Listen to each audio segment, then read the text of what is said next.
Welcome. You are at the CCC. Where there are no outside issues. My name is Anthony. I'm an addict and an alcoholic, another bozo on the bus, and I care about you. Yes, and I'm LouiLou, and my pronouns are he and him, and I'm in recovery for crystal meth and alcohol, and I am always in search of balance.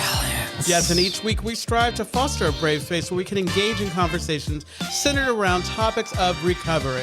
And our intention is to hold and inspire better spaces for more people in recovery by tackling issues sometimes used to separate us. But before we do that, please like, share, comment on this episode, and rate us if you have nice things to say about Anthony. And subscribe, tell your exes, tell your mom. And as usual, I'm going to wait for the music to die down so I can say the disclaimer. Another disclaimer. The thoughts and opinions expressed on At the CCC are ours alone. We do not represent anyone but ourselves. Material we talk about, share about, is for general information purposes only. In other words, we are just a couple of friends behind a mic here to entertain you. Let's have a kiki. Let's have a kiki. Happy Pride Month. Happy Juneteenth. Oh, I know. Happy Juneteenth. Juneteenth, not Juneteenth. Oh my God, no! It's Happy Juneteenth, but because I'm always working on that day, this is the second annual day of resentments. Because all my white friends are like, "Oh, we have the day off. I don't know why, but." Someone said yes. Well, let's not pretend like there isn't someone sitting between us. So we have asked our dear friend Bryan to be on today. We'll introduce the topic in a second. You spelled your name right too. But yeah, Bryan's on. Bryan, say hi. Hi. And how are you? I'm good. How are you? I'm good, thanks. Thank you. All right, that was a good one. I know. I love that. All right, it was quick, easy. Lewis, how are you? I'm good. I'm really good. I missed last week. I'm so sorry. I still haven't watched it, but I was at the Janet Jackson concert. Hey, and while I was there, I was videotaping and sending them clips. I'm all, yes. Yeah. I felt alive. Well, I feel like that's such a great experience to have because, you know, she changed music. I also feel icon. like she had so many hits, and she managed to kind of incorporate a lot of it. And you know, some of them she sang all the way through, but a lot of them she sang bits and pieces or whatever, but you really felt like complete. I felt full. She fed me, and it suggests that she probably is not going to be doing this much longer because she's. Are you talking about Janet Jackson? She's like 58. Is she 58? And she doesn't need to. Yeah, because it's like she stayed in that relationship and had that baby. Like she stayed just long enough and had the baby to fulfill her duty. So she got like her $500 million or whatever. Yeah, and then on top of that, she had her own money. I love her. I can't. Well, that's like 2 minutes I can't ever get back. You know what? Trust me. After this, I'm going to tell you the rest. Don't come for me yet. Well, I mean, I feel like what I really love is that this was a very meaningful experience for you. You know? Absolutely. Wow. So, you know what? I just want everybody who's listening to understand that I didn't create this monster. Yeah, you did. This monster was already here. Every time I had to fight. Because what is it for the color purple? You can't create something from nothing. It was just there laying dormant. All my life. I had to fight. Oh my God. How are you? I'm doing really well. We just Bryan and I, the reason why we started late today is because we were at a rehearsal. For what? For the Miss Castro Country Club pageant. Now, the dates may not matter if you're listening to this at another time, but it's the yearly Miss CCC pageant or the Castro Country Club pageant. I thought I just said that. Well, no, but it's the yearly one, and it is the winner. It determines who. I'm just trolling you. What determines who gets to host the. It's a big fucking commitment. It's a year-long commitment. Yes. The winner will have to host fundraisers, et cetera, et cetera. I was Miss Castro Country Club 2018. I know you won't let us forget. Not at all. Were you Miss Castro Country Club? Yeah. I know you were.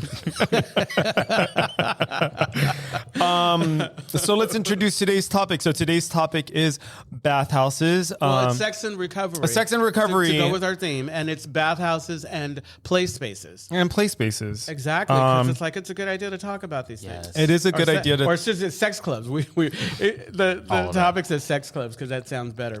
But Tubs. Somebody said Bathtubs. we're gonna go to the tubs. Yeah. And I wanted to put like just before we jump in, the guest we had on last week, Stephen Ferris, he wrote an awesome article about bathhouses. Nice. It's called "Out of the Tubs and Into the Streets: Tracing the History of Bathhouse Regulations in San Francisco."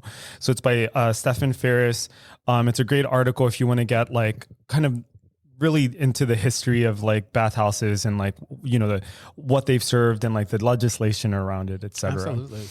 So yeah, bathhouses they've been kind of, you know, a big part of the LGBT community, specifically the gay, bi community. Mm-hmm. And we thought we would have Bryan on today. Bryan, why do you think you were brought? I couldn't possibly Brian's know why. like, I came on pre-lubed. Pre-lubed and ready to go. So wait, what was the question? Well, the reason why we had you on is because you're a very sex positive person. Yes. You're a very sex positive person. Yes. And which I think for me is like something that is more new for me since I moved to San Francisco.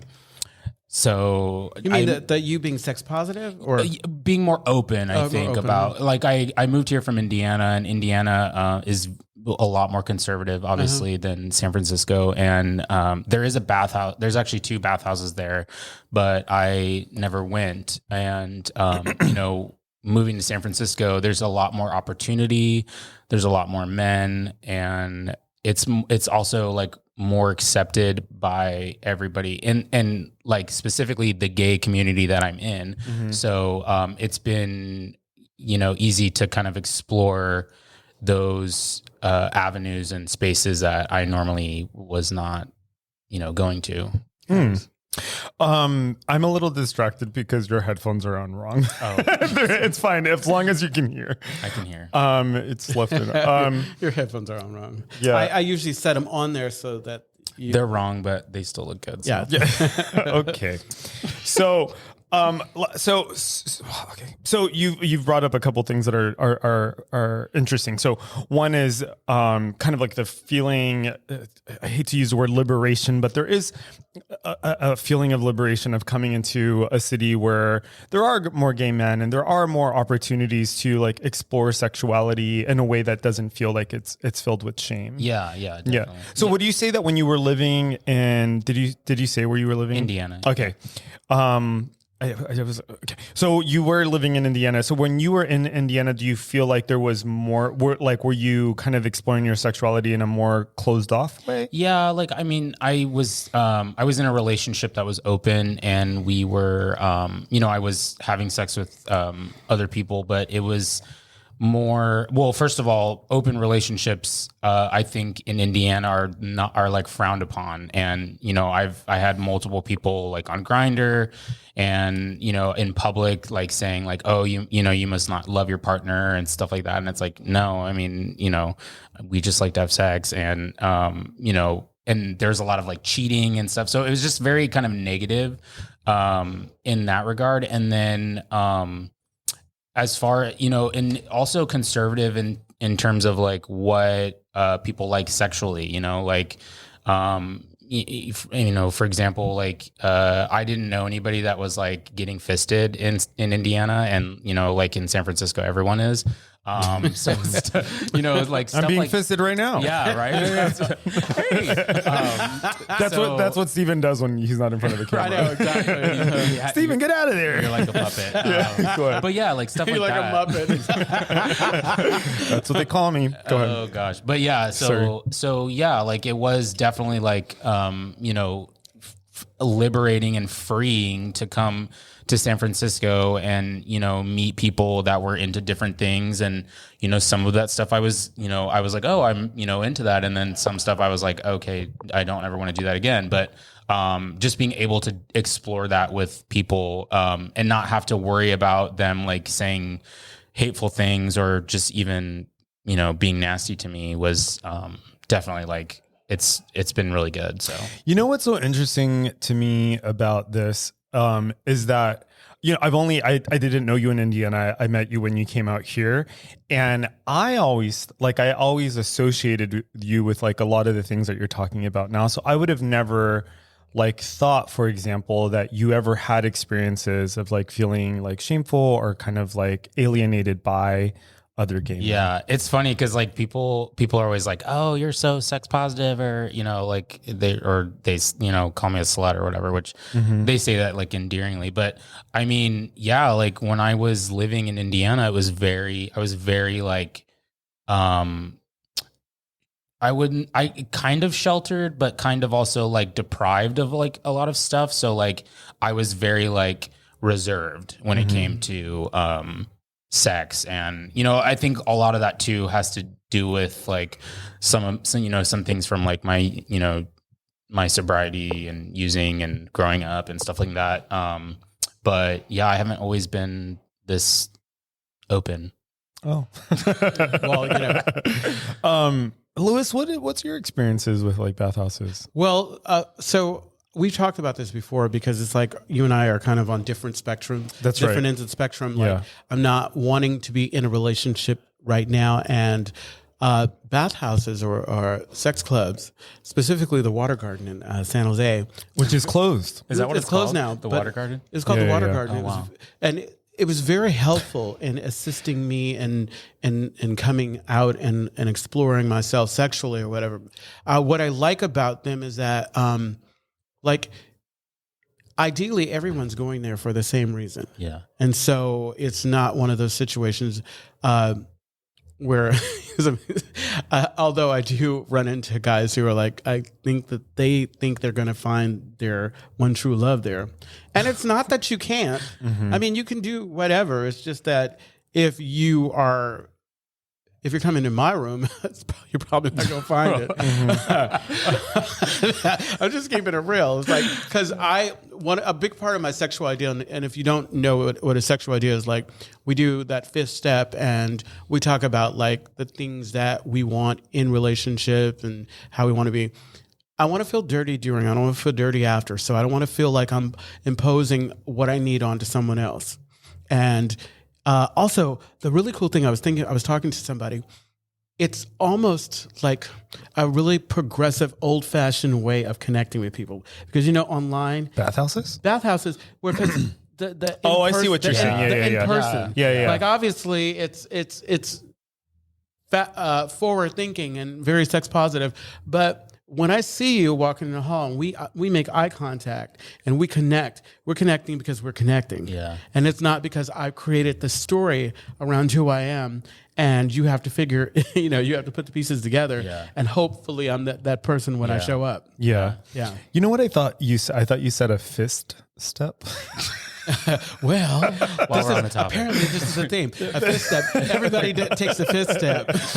Everyone does a fist You step. are either the fister or the fistee. Oh my. Okay, so what's interesting, we have a comment? Oh, we do. All right, let's take that comment.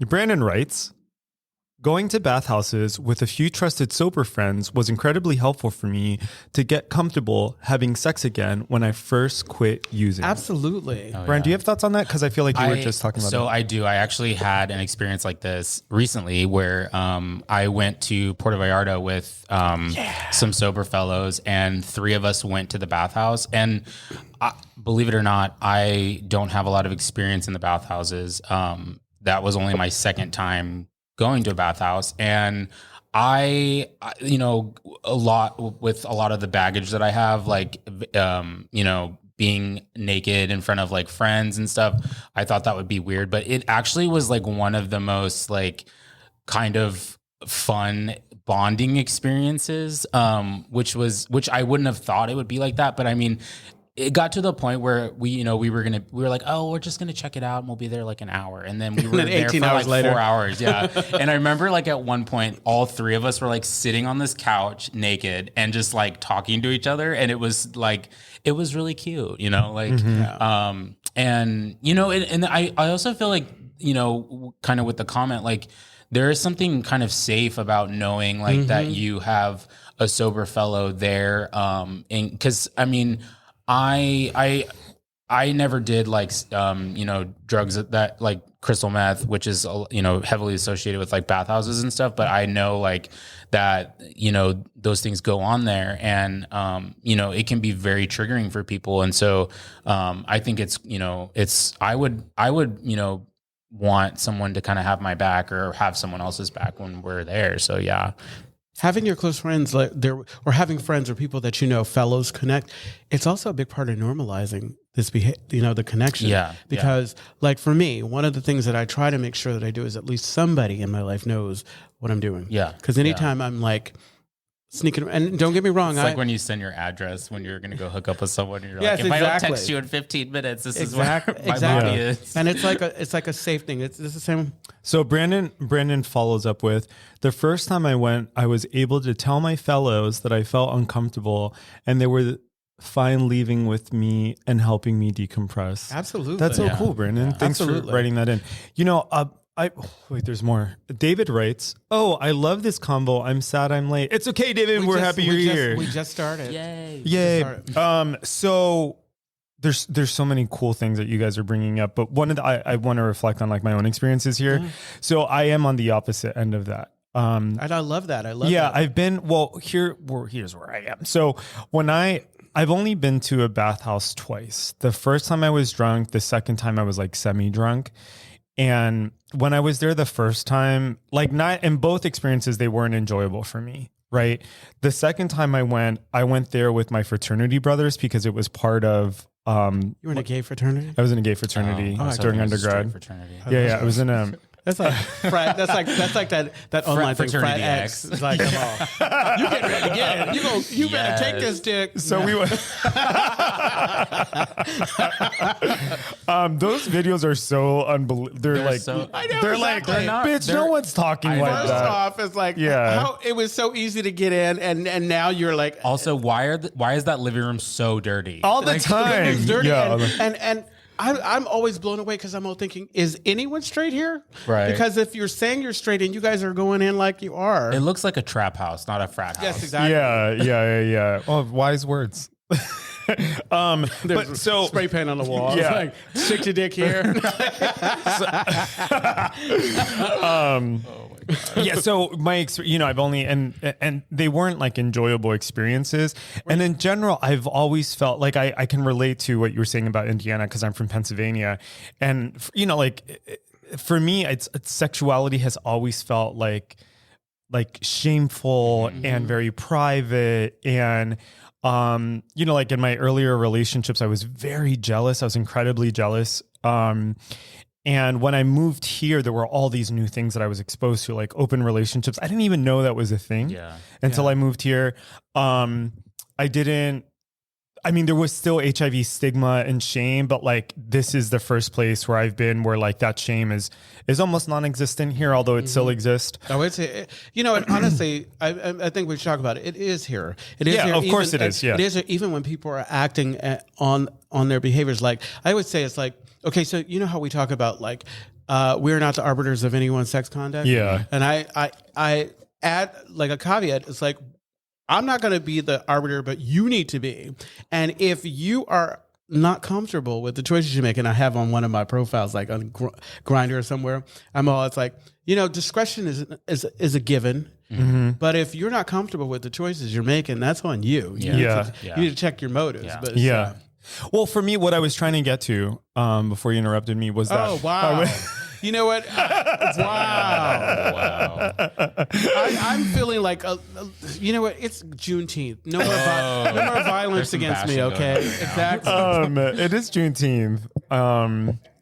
Okay, so I was freed. We were free. Right. We're free from this tyranny. I'm going to need you to. This is what happens when I'm gone for a week. You missed me. I did miss you. Yeah. But so for me, going back to this idea of being conservative around like sexuality is for me, it's always been zero sum. Mm-hmm. So I don't know if that's related to my like being a man of color or being like or racism within like the LGBT community, but. For me, like to think about sexuality, to me, it always felt like it was like a game that someone was either winning or losing, right? And so whenever I was like having sex, I was very private about it, but I was also trying to like amass numbers because a lot of like my identity was wrapped up in it. Yeah. And so it was only while living in San Francisco where I've met people who like didn't have the same ideas that I did about sexuality, where like more than one person can be hot and more than one body can be hot. And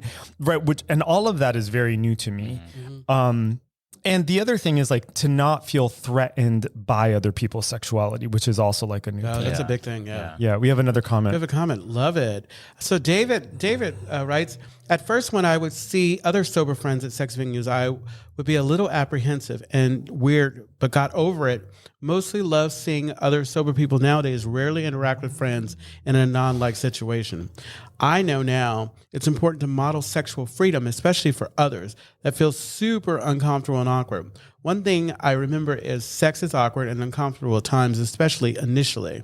Yeah, thank you true. for that, David. And Yeah. it's true in the beginning. In the beginning, like it didn't just happen that I decided, oh yeah, I'm going to go to the sex club and it's going to be perfect. Yeah. No, I remember like it used to be this big production about looking around on the street so nobody saw me going in the front door, even though they probably didn't care. And then, Or they were going in after you. yeah, they were going in after me. Oh, because that was tough. Yeah. That was tough. And then the process, because like you say, even inside, I went through a period where I have to be in the room. I can't be around other people. I don't want people to see me naked. I don't want to listen to whatever. And it's been over some time. Yeah. And of course, I had to kind of reclaim some of that spirit after the drugs gave me all this false freedom because crystal meth, all of a sudden I'd walk in the front door naked. Yeah. The drawstring, I'm like, yes. They'd be like, sir, You need to put your clothes on. Yeah. where's the locker? I know. This is a pizzeria. Yeah. I was bringing you some pepperoni. Oh my gosh. This is a pizzeria. Yeah, you dumb bitch. This is what the AI is gonna pluck. Dumb bitch. Bryan, did you have a thought about that? Yeah, no, I was going to say, like, I remember the first time I went to a bathhouse here, it was in Berkeley, and I was so nervous. And I told my partner at the time, I was like, I'm going to go to the bathhouse because I need to have this experience. And he's like, okay. And, like I was like shaking when I got in there, and then I'm like trying to put my stuff in the lock, and I feel like it's, it's like any kind of new sex act that you're going to do. Like it's always going to be awkward and nerve wracking at first. And then, but I mean, after an hour of walking around, you're kind of just like, okay. Like, And it doesn't help that there are other people involved because I was thinking about like, you got people who are professional when they're there who like know have something to say, yeah. And there's this thing like I'm much better at it now, but sometimes people don't pay attention. They don't read social cues. Like you can pass by my room 150 times, and if I used to do this thing where I'd lie on the bed at Teamworks or whatever, my leg was long enough, and I'd look over and kick the door closed. No, sorry. The other, last month, this guy, he came to my door. He looked in, and I said, "I am resting," because I was trying to be really thoughtful. Yeah. I'm resting or whatever. I was like, that was hint for get away from my door. He got all mad and he pulled it closed. oh my God. I want to go just to see you act like that.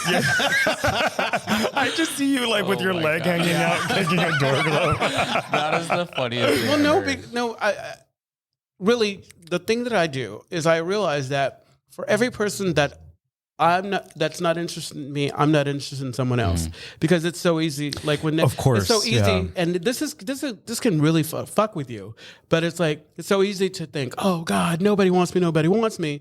But you've been saying no to this whole line, of Yes. guys or whatever, and it's like, Yeah. and if I'm spiritually right. Because that's a big thing too. I have to be spiritually right when I go.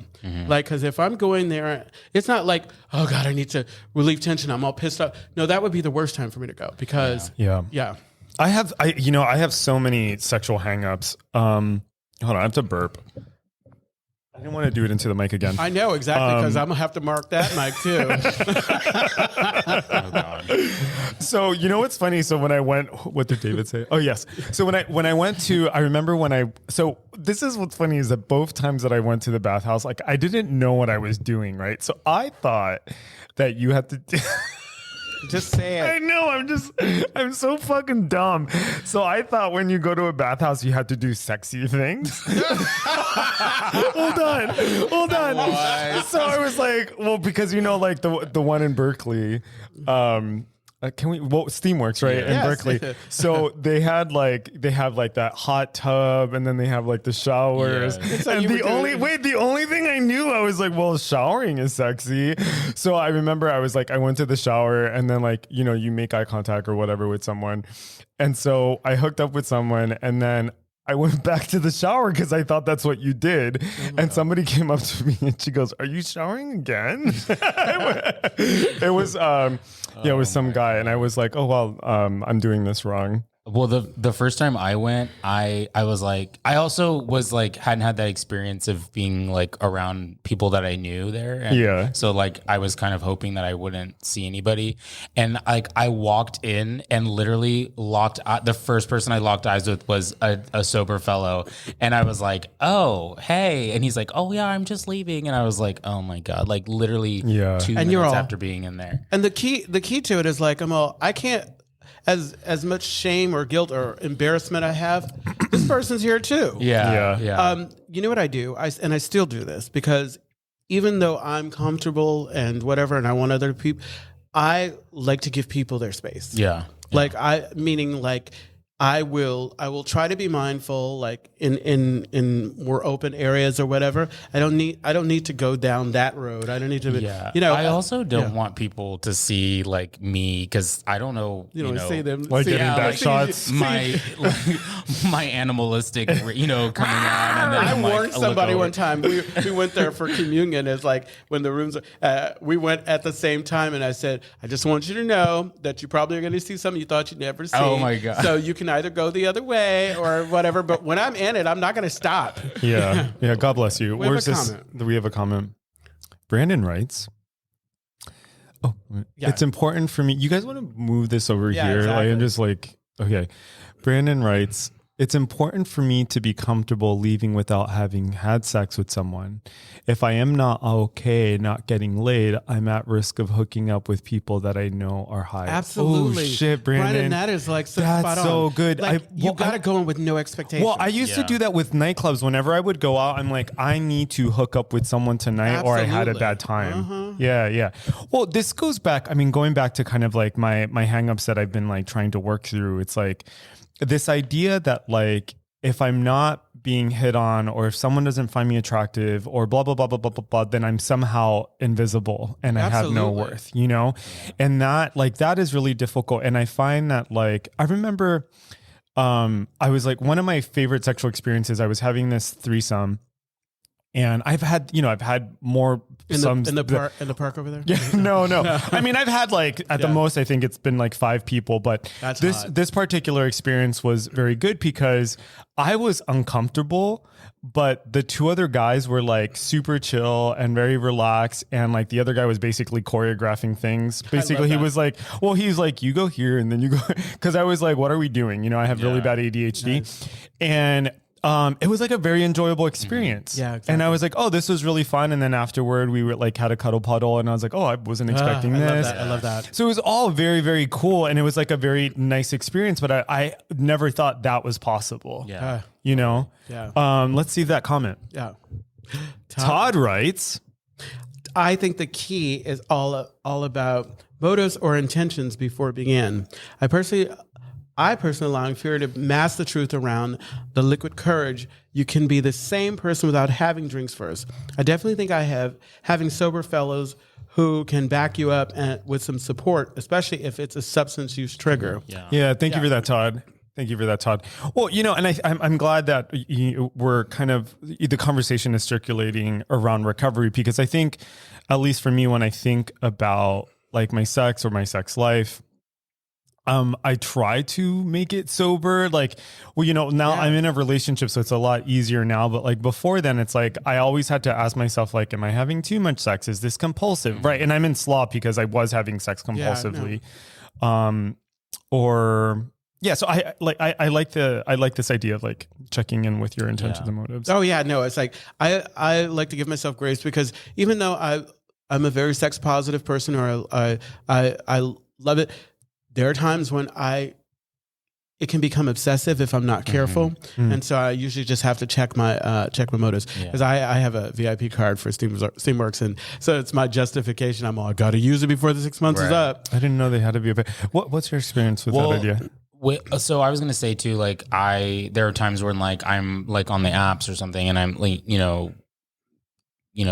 missing, and I'm not like getting any bites or anything. So then I'll like settle for something like less than that, and it's like something that like, or someone that I'm not really into, but it's just to like get off, and then I always end up feeling like kind of bad after that. Of course, exactly. So I've always tried to like be like, it's okay if I don't get off tonight, or it's okay if I don't have sex, but Ooh, and then the three of us, we should definitely talk about this. Okay, so my experience, so we had, what was the name of the place over here on Market? It just moved. Eros.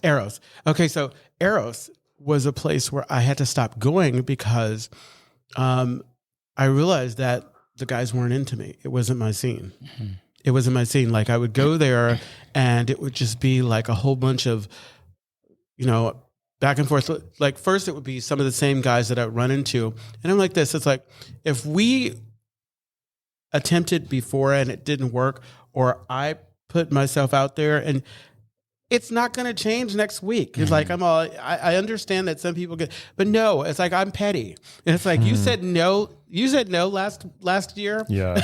I remember you. Yeah. I took a snapshot. Okay. Can I tell you though, why that works though? Cause I've had people fucking wear me down where like there was this, I'm being careful because my partner watches this, but this was before him. So there was like this one guy we had hooked up once. It was great. But he became really obsessive and was like blowing up my phone and calling me from different numbers after I blocked him. Oh, but you give your number out? Huh? Well, that's a kind of their own. So yeah. Mind your business. So, but I was just saying, it's like it's like. Well, if it's like a repeat, then like if it's a repeat, and I have like I told you, I'm in slaw. Like I have a whole coding system. If it's a repeat at the sex club, because I'm having. I always tell people we're having the boyfriend experience now, but I'm not going to be exchanging numbers. Yeah. Oh yeah. So I used to have and that's like before. Anyway, let's slow down. So, what was I talking about? But I think the reason why some guys do that is because like they had, and this I feel like I'm part of the problem here, is that this guy like just wore me down because at some point I responded to a text message and I'm like, see, this is why motherfuckers will like, they'll keep hitting you up because they, someone's going to bite. It's the same reason why I think people are comfortable catfishing, right? Because they've catfished enough where they know someone, even if I saw like a documentary about that where like they were catfishing people, and then the people were like, well, I'm already here, like I might as well. And I was like, I would, I've certainly been that person. I don't think I've ever done that. When I was doing hookups, even in my active addiction, I made it a point that I wasn't going to go too far from where I was. And I needed to like traveling, okay. Or unless the person was coming to me, and I needed to be okay when that door opened, saying, "No, this is not going to work out." Mm-hmm. And something else that was pretty amazing. I don't know how I managed it. It was very few times where I just stayed because I was so that I needed to get off. Like I always tell this story about the guy. We did the work. We laid the groundwork. I said, I'm not into role play. Mm-hmm. And when we get there, when I get there, he starts looking at me lovingly, wanting to hold hands or whatever, and then wanting to, and it's clear that he thought that I might be like down, and so I got up and I started to get dressed, and he's all, "Where are you going?" I said, I'm playing I'm role playing. I'm playing runaway slave. Oh my god! and if it weren't for the fact that I had, that I had lace up boots, Oh my because god! I used to try to make dramatic exits. I learned how to wear slip up shoes. Oh my god! So I know. I'm sorry. I had to. Oh my god! So, so we also I know exactly. We also put play spaces on there. Oh yeah. Because I think that there's a difference.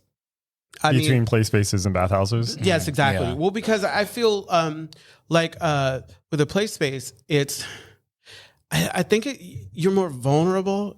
You know, You mean like at a sex party or something? like a sex party or whatever? Yeah. Because if you Yeah. don't have, I can't get a room and hide. Because Yeah. so Yes. sometimes I have to get a room because I need, if I go there by myself, I need to be able to go there, decompress. Yeah. You know, I usually don't get a room so that I can invite people back anymore because I'm done. It's kind of like I am at home. I'm not inviting you to my room. Yeah. Yeah. Brian, were you gonna say something? No. So I have had. I would say I've probably been in more play spaces than I have in bathhouses, and I actually sort of prefer the play space aspect of it because, like everybody is there to do like one thing, and like, but it's like different than in a bathhouse because there's all like there's like the whole courting like thing, but like in a play space, it's like. We're here to fuck, and I've just had better experiences in a place, and I like the showers at the bathhouse because it's like in the play space, it's like you get what you get. yeah, Especially if you get there late. yeah, What do you? slim pickings. Whoa. But Brian, finish your thought. But yeah, like I went to this like it was like an orgy one time, and I walked in and there were probably like 40 people, and it was like I was like, oh my god. And but I would say like the one thing that it was okay. It was the first time I'd ever done that, but I think the problem that I had was that I had all these expectations going in, like I was going to be like the belle of the ball, and that's just like not the case. And so going forward, because the individual who like kind of puts on these little gatherings, he like will send out the mass text to the list of people or whatever. So I'd gone back and like I just kind of went in there and was like, okay, well, we're gonna see what happens. And like if you just go in there like being like, I don't know what's gonna happen, but I'm just gonna go. It's like way more like chill and more fun, and you don't set yourself up to be disappointed if nothing happens, and if something great happens, then it's like it's even better. So On the flip side, those are the situations where I'm a little more apprehensive about parties like that or whatever, simply because like I realize that I have a lot of friends who move like I do. yeah. What do you mean? Move like I do, meaning they do these things. And so I see. This is why I was hesitant to go to places like Natoma or whatever initially, because I would hear stories and I was thinking, oh, great, I'm going to show up there and it's going to be all these people that I know and we're not going to hook up. Yeah. And like, I'm all thinking, I'm not wasting my time. Yeah. Yeah. Go ahead. Well, no, I was gonna say too, like the one thing that was a little, like I guess scary was about the thing that I went to though, was that there was a lot of like smoking weed and stuff, and it is kind of unusual to kind of be in that space. But I will say that like the few play spaces and group sex things that I've been to, everybody seems to be very respectful.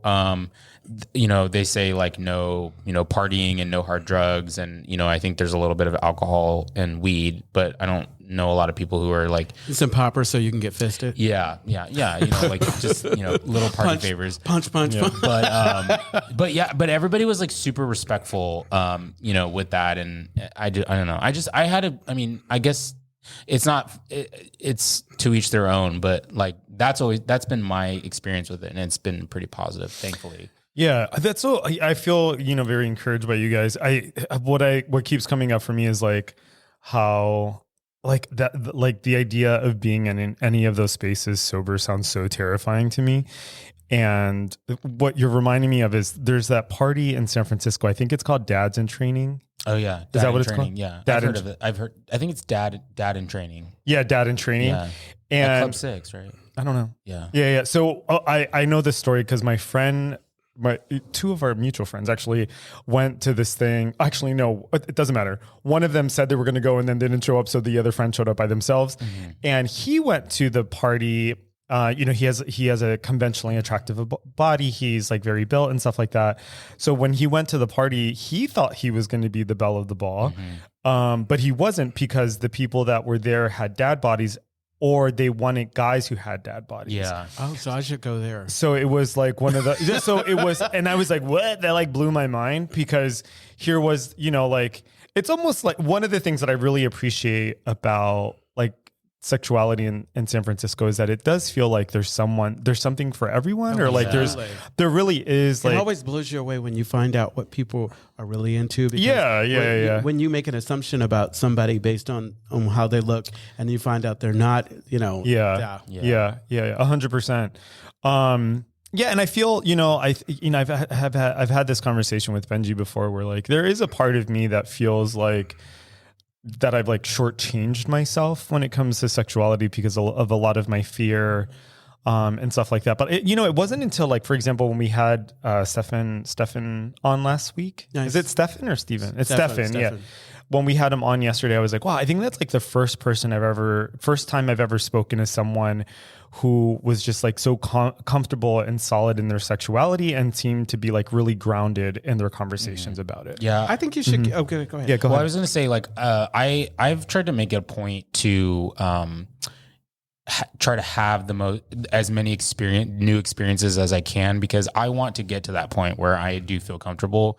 And even talking with people like that I'm having these sexual experiences with, and like getting, kind of, I mean, unless it's like in a non-ass up thing and there's no talking or whatever, but most of the time, like I want to hear like what other people's like interests are and stuff, because I want to be able to like be comfortable just having sex and being able to go to a sex party or go to, Steamworks. That's the best kind of connection. I recently, and when I say recently, like the last 5 years, I have guys that we see each other, we hook up, we have sex or whatever. But when we see each other outside and we talk, and it's not awkward, because how that can be. Like some people are like, we don't talk, we don't do anything. I gave up the whole anonymous thing. Yeah. Because it's like, especially like when you try to do anonymous online, like, okay, so I don't talk to torsos, I don't talk to butts.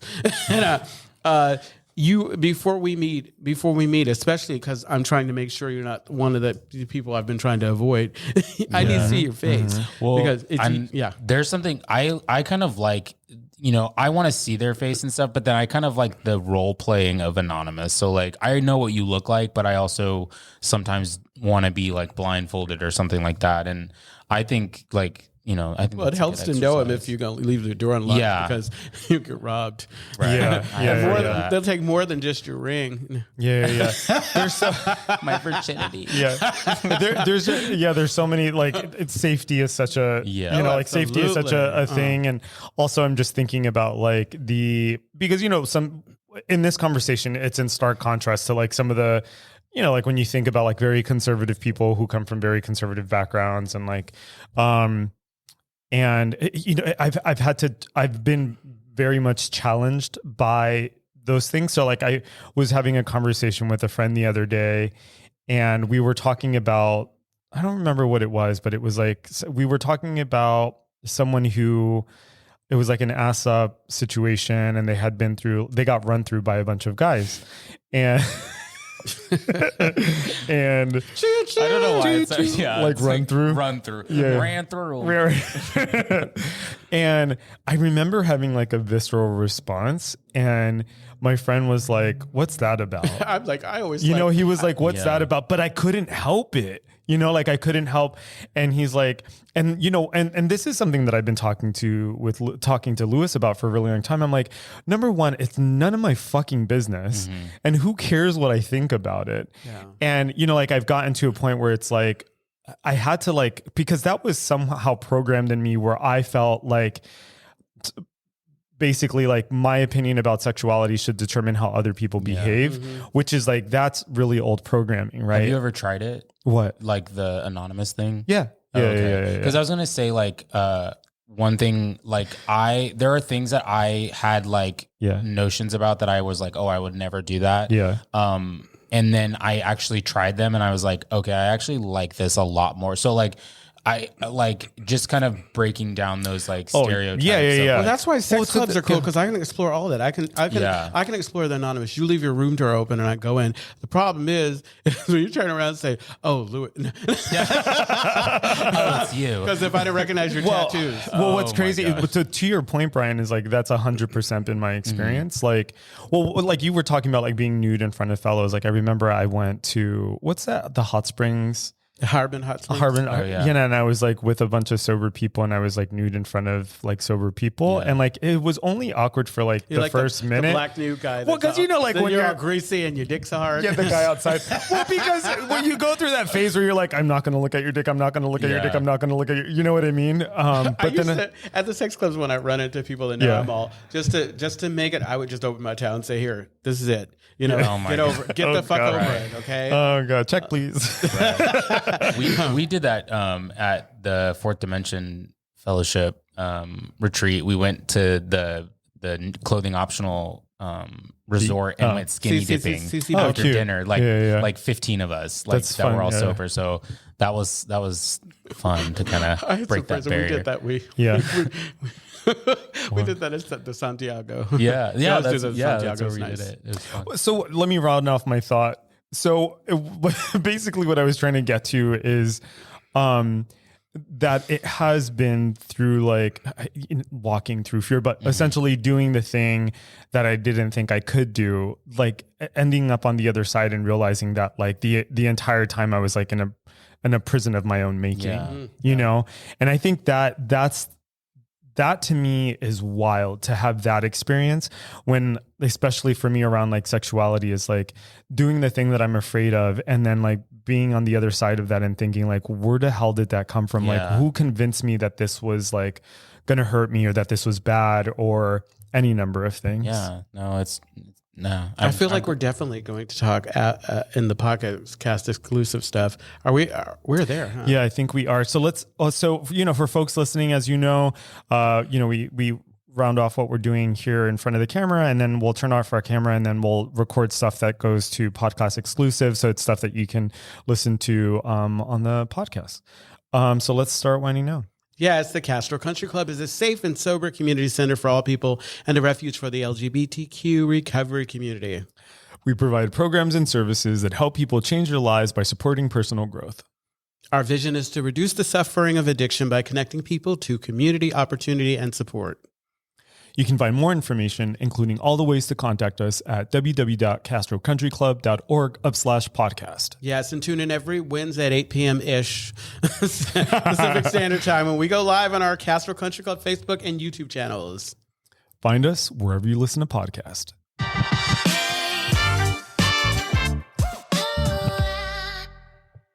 How what? Wait, are we still recording? Oh, fuck. Sorry, Steven. Oops. I mean, put your hand up a little higher next time. What? Oh, we can talk now? Yay. How was that for you? Yeah, how was that for you, You're Bryan? natural. Yeah, that you was are. good. No, I liked it. Yeah, no, it's really good. What? No. I was thinking it was really cool. Yeah. There's so many things I want to talk about. Yeah, no. Yeah. Honestly, it's like it's amazing how all of the things like are connected. Like we even went back to the apps and everything. It's like it is all connected. But I feel like, the beautiful thing about like stepping out on a ledge, taking risk, you get to a place where, you realize maybe I don't want these things. Mm-hmm. Maybe I want to be in a monogamous relationship. Like, just because I'm doing it doesn't mean I'm going to always do it. Yeah. Like it is. It's another thing like that poem. This one's connected to that one. When I work out these issues on that plane, other areas of my life start to kind of like, I start to shine and get some kind of understanding or do you know what I'm getting at? Yeah. I am. I mean, I had this conversation with B not too long ago, which was really interesting. We were talking about, God, I hope he I hope he doesn't listen to this episode, but he probably will. But What is that? Benji. Oh, Benji. Yeah. Yeah, he's. But yeah, I mean, he and I have having lists like B. well, no, I mean, I just refer to him as B all the time. B. So And I try not to throw up. Oh my God. Oh man, we love each other. you're hateful. You're hateful. So nasty and so rude. You're so hateful. I'm just rounding out, like you said. I'm rounding out what. Yeah, rounding off what you were saying. But so like we had this really interesting conversation a couple weeks ago where we were talking about if we were to like open up our relationship logistically, what would that look like? And it was like this level of conversation, like we're monogamous, but we were like throwing around this idea. And it was so interesting because it really came down to logistics. It was like, well, wait a minute, like when would that happen? And how would you schedule? And like, what happens if you meet someone that you want to hook up with again? And Bryan? Well, I was going to say, my recent, ex, we had like a whole list of like all of these, like, I mean, they were essentially, we called them agreements, but they were rules. But it was like, oh, like no hooking up with people in our building, or no hooking up with people that frequent places that we frequent together, and all that stuff. And honestly, like I think that you kind of do need that, but it gets like so like extra with like, it's like, because then there's all these possibilities, like, well, what if I'm doing a handstand, I have my left eye closed, and then they come over, and it's like, well, I don't know what we do in that situation, so it's crazy. I didn't know you could do a handstand. I was talking to someone else about this in this idea of open relationship. I almost feel like the real conversation needs to be about your individual fears. Yeah. Like, no, totally. What am I afraid of most if you are with someone? Is it that you will fall in love with someone and meet, and because like I understand the rules or agreements or whatever, but they're unrealistic. I think about, so when I think about like heterosexual relationships or like heteronormativity, sometimes I think about like, well, there's a reason why there are certain kind of like structures around that, because there are things that are beneficial to a monogamous relationship. Like I get that. You have a lot less energy expenditure. Things are, you don't have to really have the same conversations, right? There's this like assumption that there's more security around it. And at the same time, there's something like, we hear a lot about like heterosexual couples cheating on each other, right? And lying to each other. And when I think about the like LGBT queer community, I'm like, oh, like I feel like some of us have found ways not to do that, I don't know where I was going with that. By not being in a committed relationship. Yeah. Well, I mean, I sometimes I just don't know. Sometimes I think like my first relationship, we were monogamous for like 4 years, and then we decided that we were going to open it up. And I think that, it kind of like what Louis is talking about, like we had done so much work between each other that I knew who he was, and I knew like I was, that we had just had this like level of trust where like I wasn't real. I mean, at the beginning it was different. So like there was a little bit of fear, but I mean, like after a while, like I trusted him to, that it was like, I didn't have any fears regarding it, and there were no insecurities either, which I think that is a big thing too, is like, you need to figure out what your insecurities are, because those are, I tend not to be a jealous person, but like my insecurities will turn me into like the most paranoid person ever. Oh, 100%. Oh, Bryan, you're speaking to my heart. Getting over jealousy is like something that I've had to, I have worked on that for fucking years. I mean, I have a workbook You know what I mean? Like, Yeah.